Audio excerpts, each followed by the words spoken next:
there are five main pillars that underpin this stability. The first one is the strong capitalization that the GCC banks continue to display. If you look at the average Tier 1 ratio of the top 45 banks in the GCC, it stood at around 17% at the end of June 2025. It's true that we observed an increased contribution of hybrid instrument, but this level is still strong. The second pillar is about the good profitability. If you look at the average return on assets for the top 45 GCC banks, it reached 1.7% in the first 6 months of 2025. For 2026, we think that profitability will decline slightly because of the lower rates, but part of that will be compensated by higher growth. Number three, the good asset quality indicators.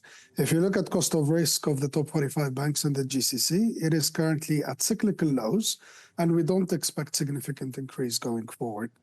And number four, the good liquidity. But it's true that for some systems, we've seen tight liquidity and increased contribution of external funding.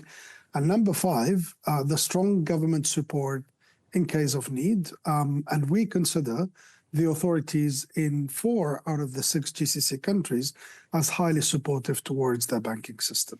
In terms of profitability, since you mentioned that, you expect a slight decline in profitability in 2026 as interest rates fall. To what extent would you say can volume growth and lower cost of risk offset the margin compression? Yes, you're correct. So we foresee a slight decline in profitability given our rate cut expectation, 25 basis points to be announced in December and 50 basis points in the second half of 2026. Some of the drop in margin will likely be compensated by the growing lending volumes, but we expect cost of risk to normalize around 50 to 60 basis points compared with 46 basis points in the first half of 2025. The other factor that will continue to support profitability is efficiency. Here, we think that the banks will maintain their strong efficiency while continuing to spend on digitalization and cyber risk management. The report actually says cost of risk is at a cyclical low of 46 basis points and NPLs, non-performing loans, have fallen to 2.7%. Is this sustainable, or have we relatively reached the floor in terms of asset quality? Is this sustainable? Yes, assuming no major unexpected shock. Now, we think that asset quality indicators will remain stable at their current level, and we expect cost of risk to be around 50 to 60 basis points in 2026. But obviously, there are a few latent risks. Number one, new lending is untested through a full economic cycles. And number two, some banks are exposed to riskier jurisdictions such as Egypt and Turkey. In Egypt, we think that asset quality indicators should improve for the Egyptian banks thanks to the stronger growth and the lower rates. In Turkey, we think the opposite actually, and we expect some deterioration of asset quality as the economy slows and the lira remains weak.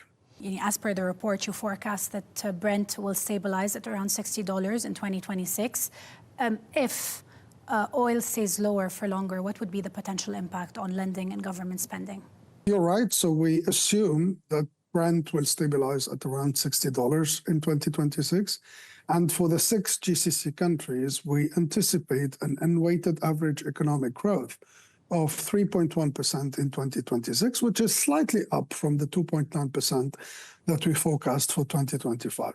Now, if oil stays lower for longer, or if we were to see a significant drop in oil prices, we could see lower government spending and lower consumer and investor confidence.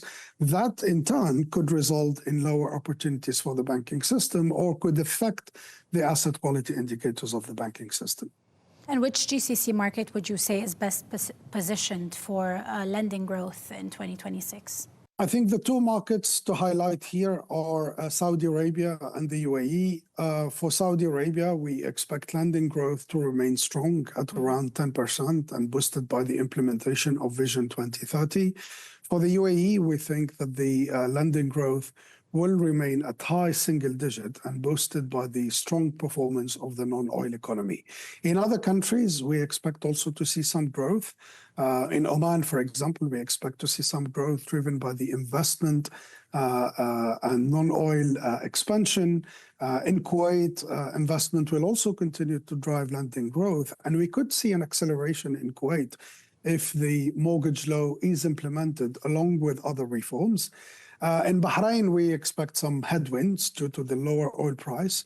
And finally, in Qatar, we expect the strong GDP growth that will be driven by increased gas production will not result in significant increase in lending growth.